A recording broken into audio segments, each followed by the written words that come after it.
Today, we're going to explore the strategies and insights that help financial institutions thrive in face of challenges.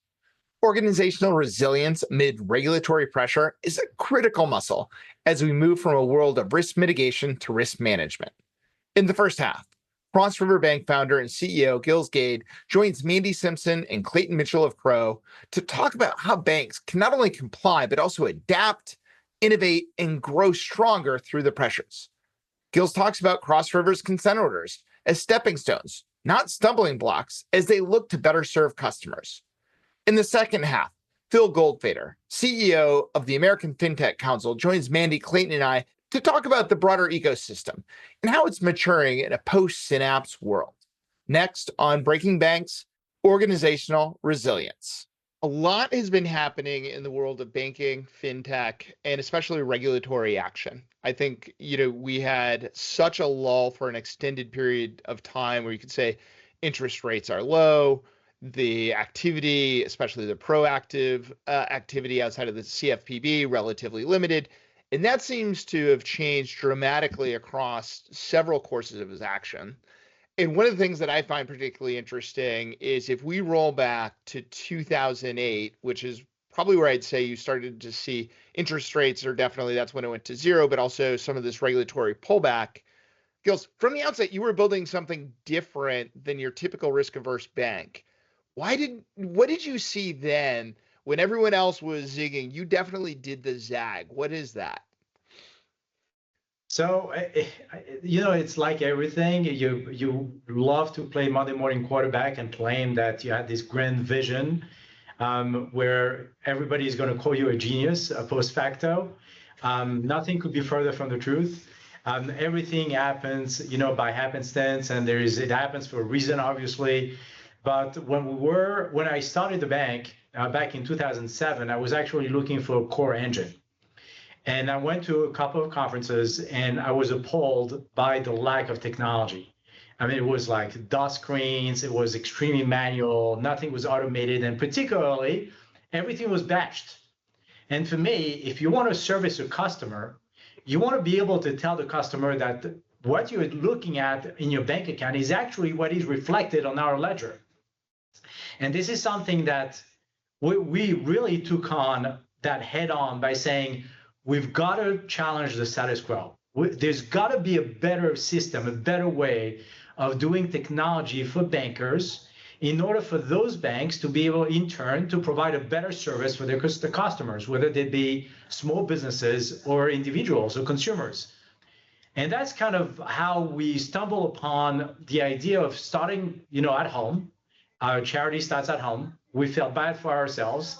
And we said, we've got to come up with a better ACH system, more automated. We've got to come up with a better way of banking. Now, the big difference is that we could have done this just for our footprint, just our 3,000 customers or accounts that we had. Or you could partner with folks that would actually take on that technology and spread it, their tentacles across a broad spectrum of what we call the fintech ecosystem. And that's how we engaged in that endeavor, which is to provide an infrastructural layer to the folks that want to have the consumers to get better access to credit and a better experience on the banking side. So I'm curious. So this surprises me. The cultural changes that you ended up making were driven because you saw a technological need and you had to build backwards. You couldn't just take traditional bankers and throw it on top of new technology. The new technology that didn't, I think we all remember the three balances. You can see your current balance, your ledger balance, and your available balance, right? And you're like, what is this? Like, I don't have three kinds of money right now. But solving, that problem led you to build an entirely different kind of organization. Yeah. I mean, that was the impetus. And I must say, it's one thing led to another. Like we started with an ACH manager back in 2012 or 13. And because, we were catering to, let's say, our marketplace lending partners, and we were sending a truncated wire that they in turn, so to, let's say, Wells Fargo. And in turn, Wells Fargo would send it to, let's say, 2,000 borrowers to be funded that day. that didn't make any sense. Why go through that step? We reached out to our core engine, which shall remain nameless at this stage, but the core engine said, not doable unless you're actually entering every single ACH manually. We said, okay, just open the API, we'll come up with our own solution. Once we had that ACH manager, and I'm talking about like 2012, 13, so that's pretty early on, right, in the evolution of the fintech ecosystem. Then we really thought, oh, we're sitting on something pretty nifty. Why don't we go out and try to sell it to the folks that are very ACH intensive, and maybe they would have an interest in taking it on. And lo and behold, folks like Coinbase, for example, which became like almost an immediate client, in 2014, they embraced the technology, said, this is pretty neat. We'd like to explore other things that you may have. And we said, we don't have much more. I mean, we could start here, but what do you mean? What do you need? Oh, maybe we need a ledger. Maybe we're a sub-ledger. Maybe we need sub-accounts. Maybe that would be actually very helpful in doing reconciliation in real time, as opposed to having to batch those transactions, particularly crypto to fiat, fiat to crypto, which at the time, if you remember, in 2017 was taking 5 days. Yep. So imagine when we created that capability for Coinbase, they immediately reduced the reconciliation process from 5 days to 1 day. And that obviously triggered an avalanche of volume, which contributed to the growth that Coinbase experienced at the end of 2017 and 18. So these are the type of things that we love to hear, that we love to be challenged on. We get use cases from our clients, and we do have the technology know-how and the compliance know-how to go along with it. And the pair of the two, led us to build our own core, one attribute at a time, one API at a time. And now we're sitting on a real-time core that enables us to provide a lot of those banking services that other banks are still using traditional core engines to do. Mandi, I'm curious from your perspective, the number of banks that Crowe works with, from the willfully, staying within the lane. Part of what sets Cross River apart in my mind is this idea of like, take a step, build up the compliance and risk muscle next to it, take another step business wise, which led to technology, right? Each one of these builds on each other. It's less kind of grand vision that we talked about. It's like, oh, here's what we're going towards, but very reactive to the business opportunity in building the three-legged stool of business, risk, and compliance and technology together. How different is that than what you would call, the mainstream bank? Yeah, I think, you'll always have banks who are, I would say, kind of at the edges, those who are, thinking innovatively, willing to innovate, thinking about it in the right order or the right mix of needing to make those investments in the processes and the framework and the risk management as they're being innovative. But it seems like, again, if you think about the broader banking sphere, or certainly across our 1,800 financial institutions we work with, I would say that's probably not true of most. Most are kind of staying in the middle. You use the term, I think, willfully lagging behind. I don't know that we, perhaps there are fewer of those. I think there's a lot that are recognizing they need to do something, but probably very few are out there, being innovative, and are more hanging back. And I think, you talked about the flurry of enforcement action activity and some of the themes that we've seen. Certainly that's giving them probably another reason, unfortunately, to hang back or to, not be out there at the leading edge of anything, when for the sake of the industry and their ability to stay resilient and kind of relevant, they probably need to continue thinking about developing in that area. Well, that's a great segue into, let's get into this idea of resilience. Gilles, I'm curious from the outside, like, did it cross your mind, like it probably did, that at some point we might trip over a regulator who like doesn't understand, or something happens? And then of course that did happen. Can you walk us through, first the context around the consent order, but the part I'm most interested is, how did the organization respond to that? So obviously I would say that's the holy grail, this is the epitome of banking, is always trying to stay ahead of the regulators. And particularly if you intend on growing one particular area, make sure you build a very robust compliance management system behind it first, and establish your compliance module. The only caveat or the only problem with that theory is that, the difference between theory and practice, in theory, there isn't. In practice, there is. So unfortunately, in practice, you're dealing with regulators, particularly the folks in the field that are accustomed to doing the same thing for the past 75 or 80 years. I mean, the manual hasn't changed that much. And it's very rigid, and they're adverse to technology, or technology advancement, or modernization. And we were trying to open the dialogue on that front, and by telling them, listen, we're discovering as much as you are. We'd love to service the consumers. We think we're protecting the consumers. If you're telling us that we're not, we're happy to change, because we want to be always on the right side of regulatory compliance. And unfortunately, that dialogue led to a first consent order in 2018, right, on the consumer compliance side.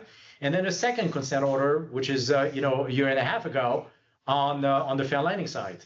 So it is a trial by trial and error. It is extremely difficult to compose with that. Unfortunately, there was COVID in the middle, and there was an avalanche of transaction online. And what do? You tell your partners, sorry, but we can't provide services to your clients anymore, particularly the ones that need to put food on the table, or PPP loan endeavor, in order for them to actually being able to pay payroll, to make payroll at the end of the month. So we're caught between a rock and a hard place. On the one hand, we need to service and to deliver that promise that we made to ourselves, that we will make a difference for the consumers and the small businesses. On the other hand, we need to satisfy the regulatory environment by saying, if you grow too fast, make sure you have the proper regulatory compliance ahead of time. And sometimes you're just playing catch up. And that's what happened both times. And it's unfortunate. We wish that there was a better dialogue between the regulatory environment. But again, this is really trying to change the status quo, something that has been very well established for 200 years plus, as from the dawn of civilization, or the dawn of the banking industry civilization. This is the way they've been conducting regulatory exams, and they're not prepared to change that. So we're trying to bring an element of discussion to the equation, and maybe we made a little bit of a difference. Hopefully we did. But if we get dinged along the way, you know what? I'm not regretting any of it, because at the end of the day, we're delivering a really differentiated product and service to the consumers that has been direly needed. There's so many ways to go with that. Clayton, I want to start because there's something to be said around this dialogue, and I want to intertwine. You and I always talk about the minimal maturity model, right? And I think the intersection of having regular dialogue and a shared vernacular around that expectation. What have you seen that really works for the banks that want to continue making progress towards that with regulators that may be entrenched in a 200-year plus history? How do you best make that dialogue happen? Yeah, I mean, I think a couple of things that have already been said that I want to anchor back to, and then jump to that. I think, Gilles, your comments and commitment to your customer at the center of everything is where this all needs to start. I mean, at the end of the day, we want to start with our customer, whether you're a progressive bank or a bank that is struggling to move forward. Keeping your customer at the center of this is absolutely imperative. And the way that you do that is based on the products and services that you're offering, making sure that those are fair and appropriate to your customers, and based on the products and services that you're offering to them, that you've set up and established an appropriate strategy, that you understand the laws, regulations, and guidance that is applicable based on the customer base that you have and the products and services that you offer. thinking about the governance processes, the due diligence, the ongoing monitoring, the risk management, the onboarding of customers, fair lending, complaint management, all the different aspects and jobs to be done that need to happen within the concept of that relationship that you're establishing, that you do define, Jason, what we talk about as what is minimal acceptable maturity, and how do you build incremental compliance proportionate to the growth. And I think there's chicken and egg there. Obviously, sometimes we're dealt cards where that's a little more challenging than others. In a once in a lifetime, knock on wood, global pandemic should be one of those. But I think as you're looking at establishing those relationships and those controls and that governance, it's really looking at what is the impact to customers. What is the incremental risk of each partner you have, the portfolio of partners you have, and how is that outsized or undersized against the rest of your enterprise? I think that's been another enlightenment that we've had, Jason, is in some instances, it doesn't move a decimal point on credit risk, or it doesn't move a decimal point on, liquidity considerations. But in other instances, the BaaS relationships are driving 80% of revenue for the bank. So it's having that proportional risk management that allows you to implement those programs, but not establishing or expecting organizations to establish best in class day one millions of dollars of investment in risk management. You do that incrementally as you build your program, and you can do that as you launch your programs, as you scale your programs, and you incrementally get better from a maturity perspective across all of those elements and jobs to be done as your revenue and what I'll call realized risk comes into play. I think when I go back to like the conversation with regulators, there's a lot of perception of risk.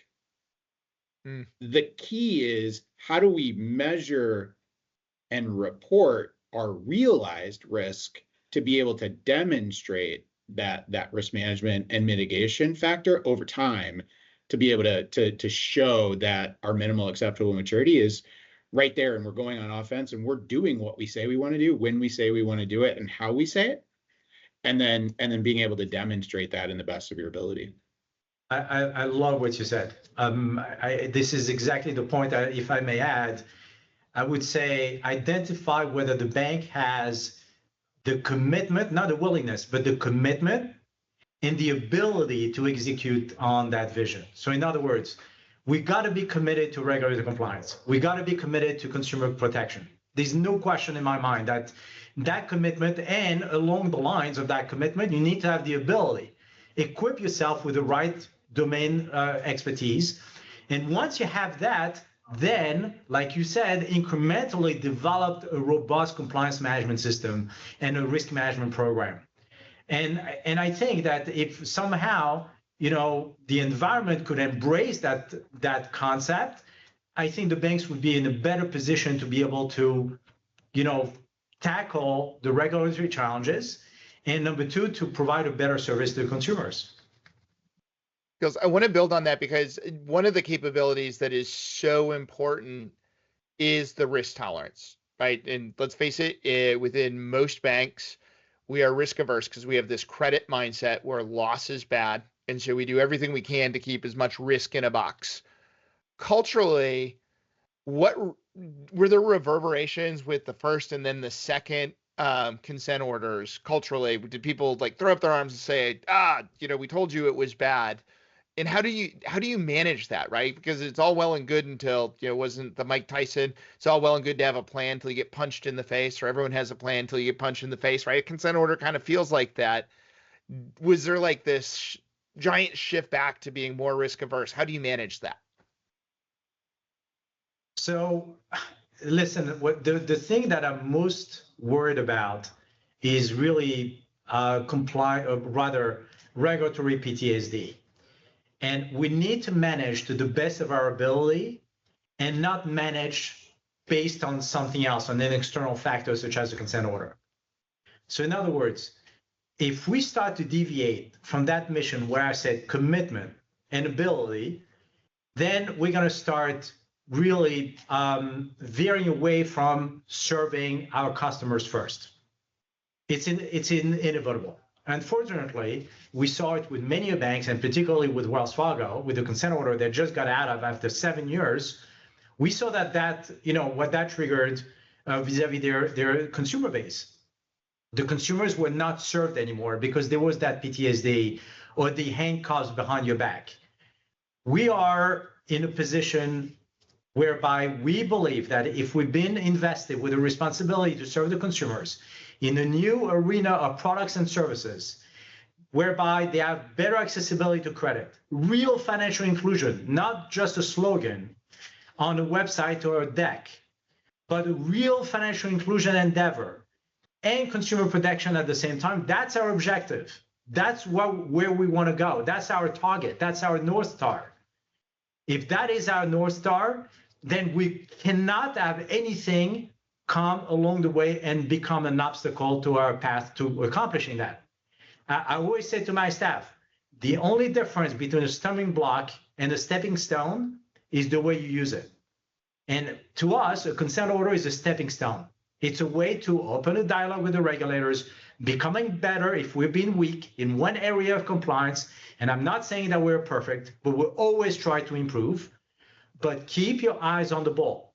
And the ball, like Clayton said before, it is the utmost service of the consumer and the customers at large. I love that imagery that I'd say extending that for Wells Fargo, the North Star became the consent order, and they lost sight of what is the real problem we're trying to solve, which is that consumer, the inclusion, the doing new things that improve the world, and therefore it becomes a stepping stone to have the consent order. Mandi, I know you spend a ton of time working with organizations, this idea of how do we build resilience? Where have you found for organizations that might be more rigid and therefore more fragile, how do they even get on the path toward building resiliency? Yeah, well, I love the stepping stone analogy. So that's definitely going to be one that sticks with me, Giles. I had heard a consent order described as the most expensive job review or performance evaluation that you'll ever receive. I think, Jason, it might have even been one of your guests that said that. But I think to your point, it's all about what do you do with that? Do I quit the job, or do I get really hung up on that feedback, or do I kind of take that feedback, make myself better, and move on? On the resiliency front, I mean, there's been a lot of good guidance or helpful guidance, I think, that's out there around resiliency, a lot of focus on this that I think, particularly for community banks who, again, may not have all of the staff and all the resources, I think can be helpful to, having, hey, here's the things you should be asking, here's the things that you should be thinking about. And so I think those institutions who are kind of taking that, taking the guidance and the information that's out there and kind of embracing that, doing something with it, taking it to heart, I think, are positioning themselves better, to be successful in this area. And I think particularly in the fintech relationship space, I think what's really important is that the fintechs that they're partnering with embrace that guidance to say, hey, I know when I'm going to partner with a bank that I'm becoming part of their business continuity plan and becoming part of their enterprise, risk framework. And so I have to hold myself to the standards and kind of be prepared to operate at that heightened level of expectation. And so I think those fintech partners and the banks who partner with fintechs who kind of take that more seriously and kind of understand that heightened expectation certainly, I think, will be proved to be more resilient as well. So one last question, being cognizant of time as we're coming up to the break. Gilles, how do you think about what's next for what you're facing? You've had two great stepping stones that very easily could have been stumbling blocks. You've built more resiliency into the system. Where is Cross River pointed in terms of the big problems you really want to change? We want to continue on that path that we charted for ourselves when we started, literally 16 years ago. We are 100% in. There's no other way of putting it.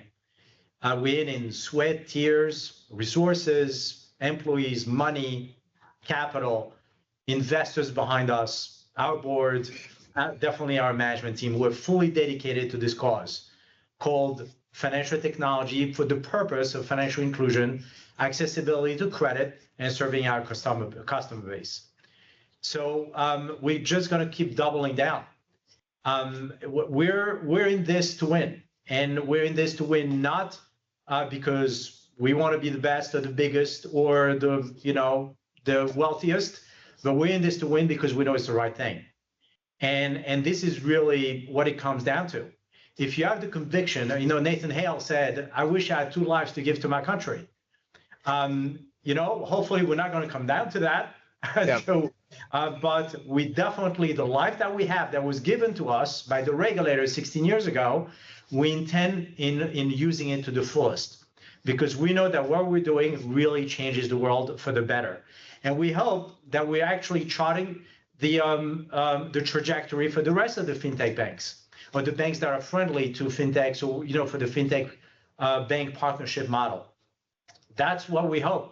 It's not about competition. It's about, if I was imbued with a responsibility to have a first mover advantage, we're taking that responsibility to the fullest. And this is the way we're looking at it. We can't afford to waver. We can't afford to, to blow with the wind. Like, there's another expression for you, Mandi, if you want, is that you can't control the wind, but you could adjust the sail. And that's what we're doing with every consent order and with every, regulatory injunction. At the end of the day, we're adjusting the sail in order for us to continue to battle the storm. Well, after the break, Mandi, Clayton, and I will continue the conversation about sailing in uncertain waters, specifically around how do we manage risk in an uncertain world, and how do we think about the changing pressures on how we manage third-party relationships. After this, more Breaking Banks. And we're back, and now have added a new guest. Phil Goldfeder is no stranger to this show. He is the CEO of the American Fintech Council. And the AFC represents a lot of the third parties that we were talking about that right now a lot of the regulators can perceive as bringing a lot of risk.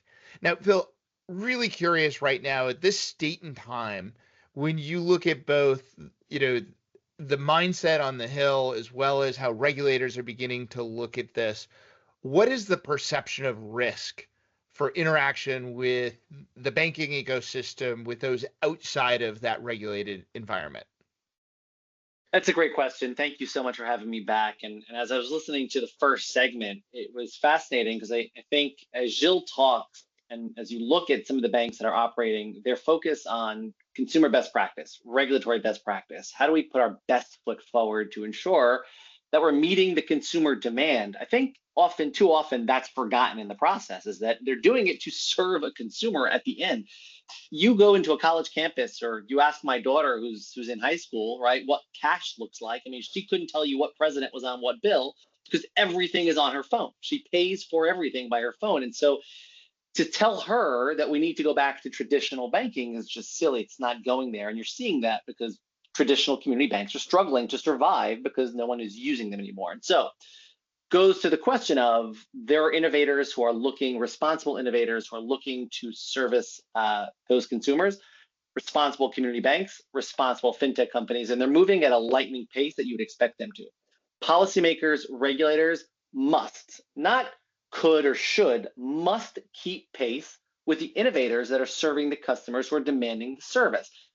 And this idea that somehow the service offerings have to slow down in the name of consumer protection, we have to stop offering consumer products, is backwards.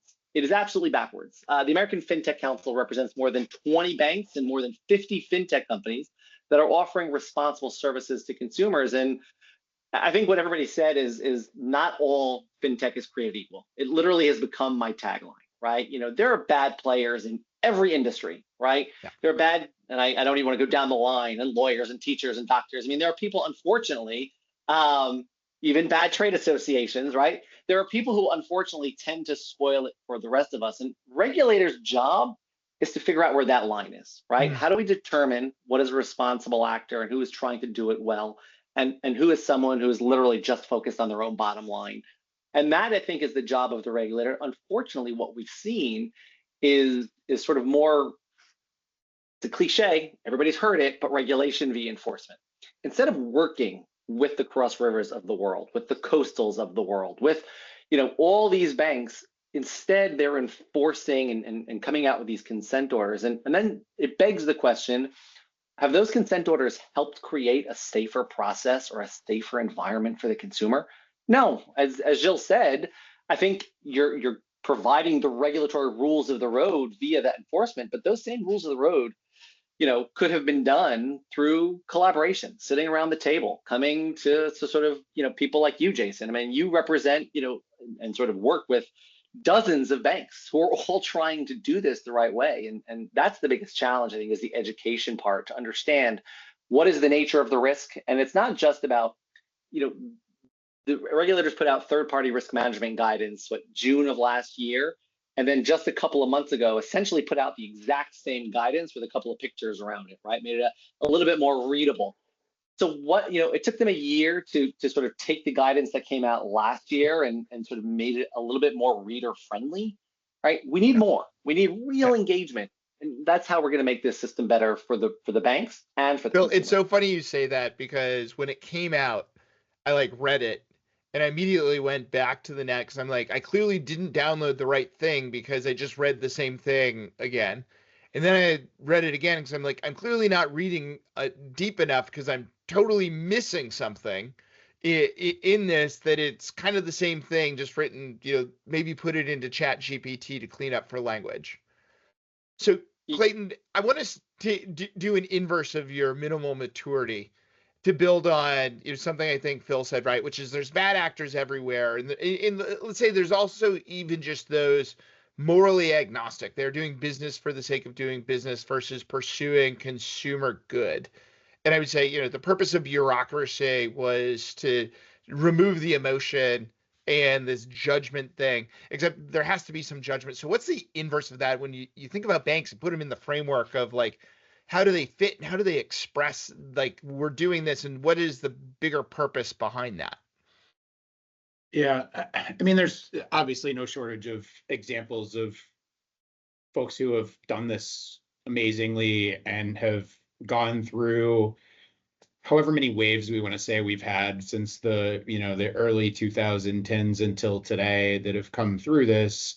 And then we've seen some situations and scenarios in the last couple of years, maybe handful of months, better said, where the activities and the governance and the controls haven't been executed in a meaningful way. And I don't know that I would ever go down the path of saying that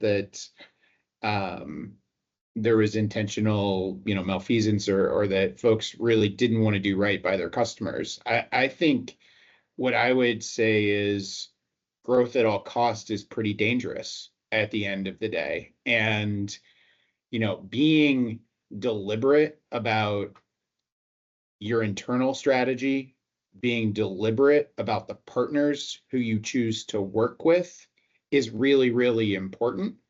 And in some ways, I suspect, there are situations where fire fueled fire, and one small misstep led to many missteps. And I think if there's a silver lining here, and I'll just be I'll take the risk of throwing out another probably overused quote, but Churchill said, "Never let a good crisis go to waste." I think that's where we're at. Is yes, I agree with Phil in the fact that regulation by supervision or enforcement is less than ideal. And maybe he would use stronger language than I would, but I'll moderate that just a little bit. But I would say it's less than ideal. But the silver lining is that there's now a playbook. If you go back and you reverse engineer all of the different enforcement actions, the expectations are becoming more clear. Now, would we all agree that we wish that the guide to community banks for third-party risk management was a little more prescriptive? Sure. Do we wish that it gave solid, meaningful examples of what we've been talking about for the last 40 minutes around bank fintech partnerships?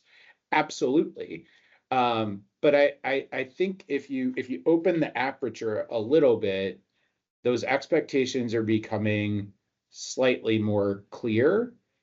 And those who are getting into the space and seeing this as an opportunity to get in the space where, maybe some are a little more risk averse to jumping in, or some are getting out, and they're seeing this as an opportunity. And they start with how are we going to do our strategy? What does our governance look like? How do I comply with this vast sort of sea of regulation and expectation? What a better time. Yeah, maybe to just piggyback on that, I think, we've talked about fintechs being painted with a broad brush, and I think that is doing a disservice to, some of the innovation that's going on, because I think, and so hopefully banks can also see that, just like we can see it, we talk about it all the time. Hopefully they can see that too and say, okay, it doesn't mean we need to stop. We do need to consider. I found the community bank guide, I like the plain English and I like the picture. So maybe I'll be the contrarian there. And kind of again seeing, okay, well, what's covered in these consent orders maybe is different than what I'm doing, or hey, I'm going to learn some lessons from this, but let's still continue to, stay on the path and not just say, well, okay, I'm not over here using middleware and doing banking as a service. I mean, that's very different than, where I might be trying to operate and serve my customers and meet them in a different way. Keep building. No, I was going to sort of build off of both of what they said. Like, it's interesting because what Clayton said is, well, now we have the playbook. I think that's true, right? I think there's definitely more clarity now. And when we go to conferences, and Jason, I'm sure I heard this at yours, the one thing you hear off the panel is read those consent orders because that's your best guide way forward. Is that the way we should build it? And now, let's be honest, if you ask the innovative banks today, do they have enough information? Most of them would tell you no. Right? Like, it's helpful, it's a step in the right direction. And sort of, Mandi, on your point is, and I love always a good contrarian, the question is, if banks operated at that pace and at that speed in terms of the way in which they explain what they do to regulators, would we say that's enough? Would we say like, oh, they're doing an okay job? There's an old scene in a movie where, sort of someone's playing baseball and they hit a routine single, and there's this excitement from the dugout. It's like, are we that excited over a routine single? Then maybe there's a problem. Right. And I think to me, at this stage of the game, I expect so much more. Our members expect so much more. And we expect that from our regulators the same way I think the regulators expect that same line of communication from financial institutions. And I think that's where the discrepancy is. Well, I think this is one of the most important aspects in terms of expectation setting. And it starts with, and I think this is part of the good of having the innovators that push the boundaries, sometimes too far, but it moves the expectation bar. And I think part of the problem, what we're really talking about, is the consumer expectation is moving.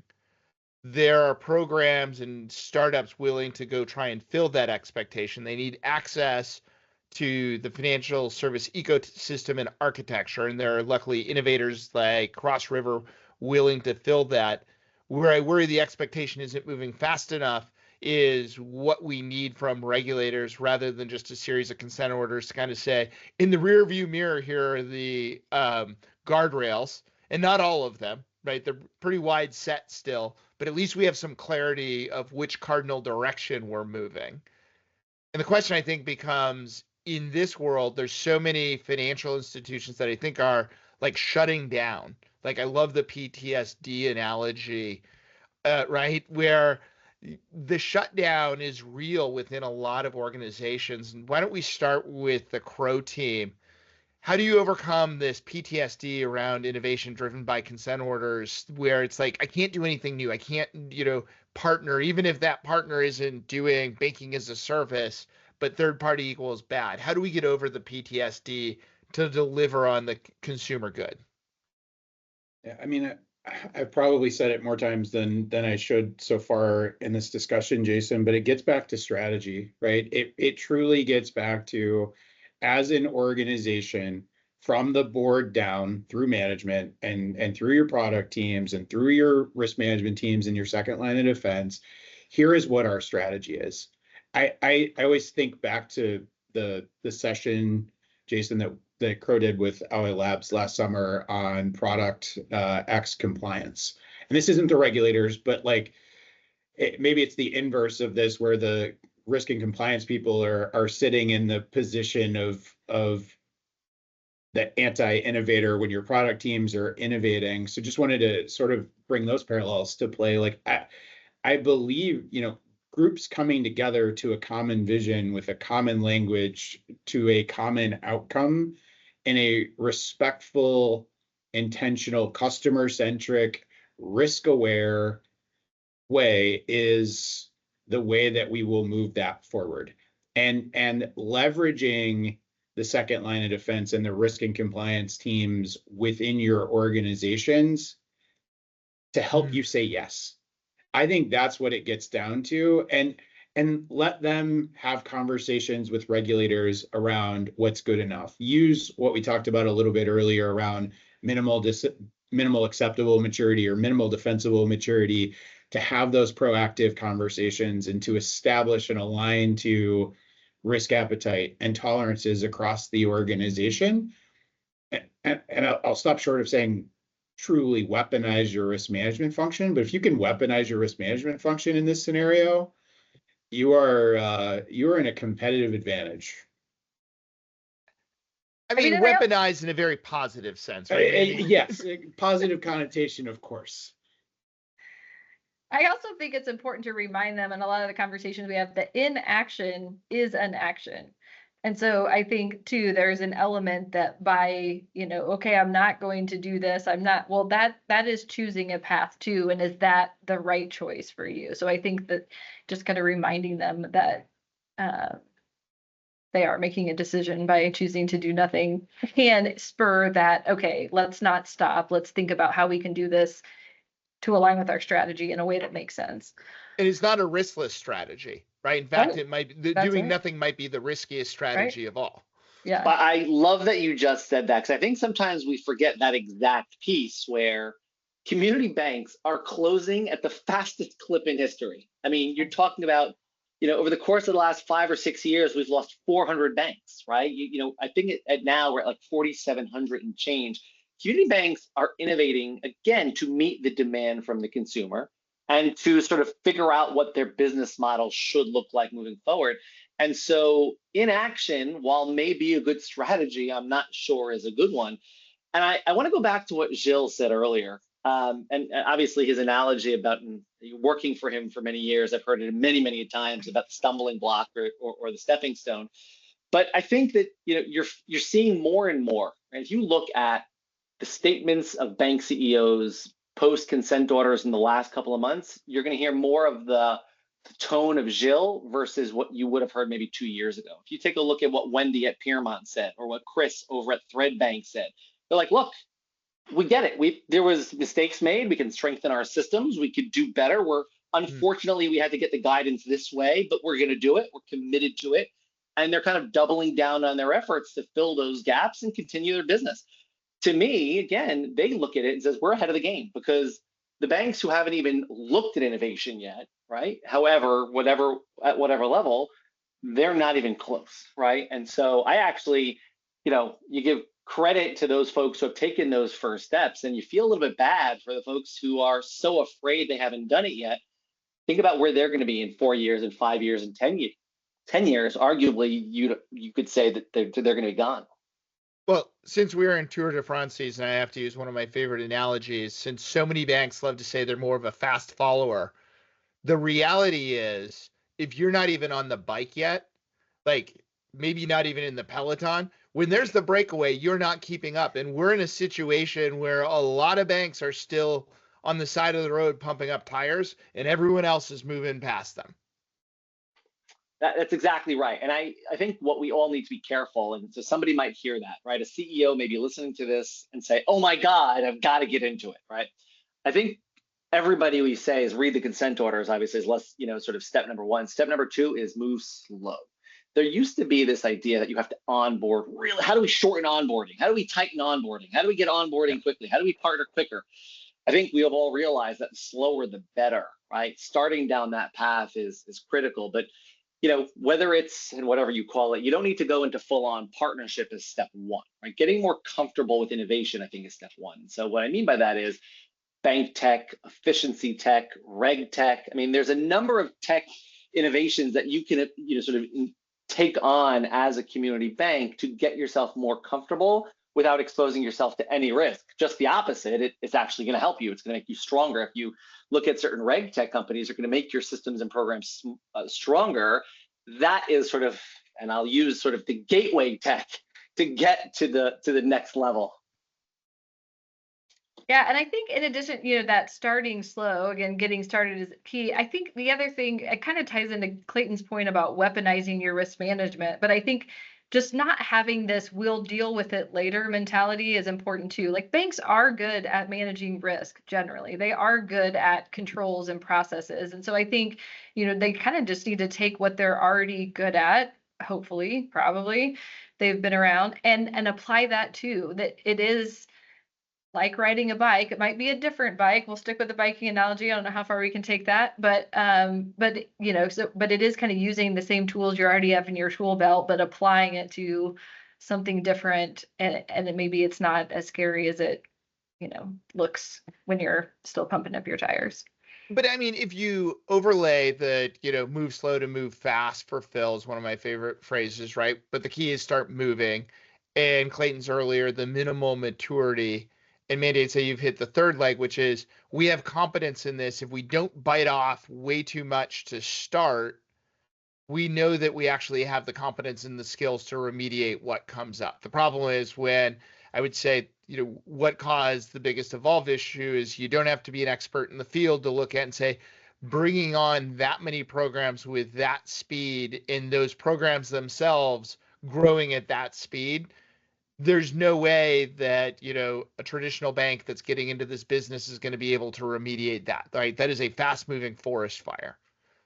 So then the question becomes, I think, one of scoping, and I want to end there, right? When we talk about this, and Phil, I want to end with you, but Clayton, open to you and Mandi. How do you think about, like, where does this idea, like, is the problem not so much risk management, it's scoping the amount of risk we can take on and still remediate?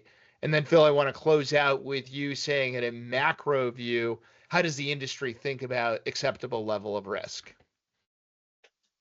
I look, you hear this from me all the time, and I think you say the same thing. We're stronger together when we're learning from each other. We're understanding kind of the trials and tribulations of each other. I mean, Gilles is a good example, and I remember right after they got their consent order, I reached out to their general counsel, Arlen, who's fantastic. And I asked him, I said, would you talk to other banks? Like, would you talk to them about what the process was?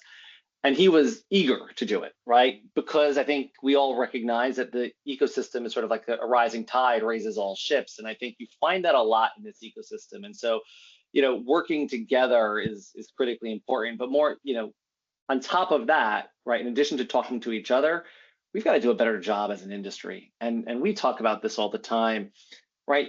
Number one, the concept of BAF, is that the right way to sort of, is that the right way to label this industry? Is that the right way to label the banks? How does that viewed by regulators, and how do they understand that and embrace that term? And I think that we've got to do a better job as an industry of taking the opportunities to explain what we're doing, to engage with the regulators, to engage with our policymakers. And going back to your question, is for every single bank, risk is going to be different, right? It's a question of really being thoughtful about what you and your size can take on and can handle. But don't, this idea, when the concept is what you should feel comfortable doing what you could do organically. If you're doing something that is so outside of your comfort zone, then you probably shouldn't be doing it, right? And so you need to engage in innovation. But if you go past the organic movement and you feel like you're making a hard turn or a hard left turn, I mean, again, if we're going to go back to the cycling, right? You want to make a soft turn. You make a hard turn, and you're going to end up falling off your bike. And so if you feel yourself sort of veering too far right or too far left, you probably should reassess sort of the engagement and the nature of your engagement and take it a bit slower. But there's no one size fits all. You're going to learn more from others. As part of our membership, we have we have banks with assets below 100 million, and we have banks with assets above 30 billion. They're both going to take on sort of risk in a different way and sort of consume it in a different way. But hopefully, we're all moving towards the same way, the same path. Well, Crowe team, let's close on that for a second. This idea of comfort zone. I'd say the majority of banks have trouble even drawing a big enough box to get out of. And there are those who leap outside of the box. How do we keep that balance that Phil was talking about that? And I think we should probably come out of how do banks get comfortable expanding the box that they need to play into? Mandi, maybe start with you. Yeah, well, to some extent, I mean, I'll steal from Clayton's line earlier. It really comes back to being aligned with your strategy and your core competencies. I mean, I think, Giles did a great job of kind of teeing up that they were laser focused on what do their customers need and how are they kind of uniquely positioned to meet that need. And so I think just starting with some of those basic conversations of, hey, how are we going to stay relevant? What is it that our customers are asking for? Well, let's start there. That feels pretty comfortable. We're not going out and doing something we've never done before.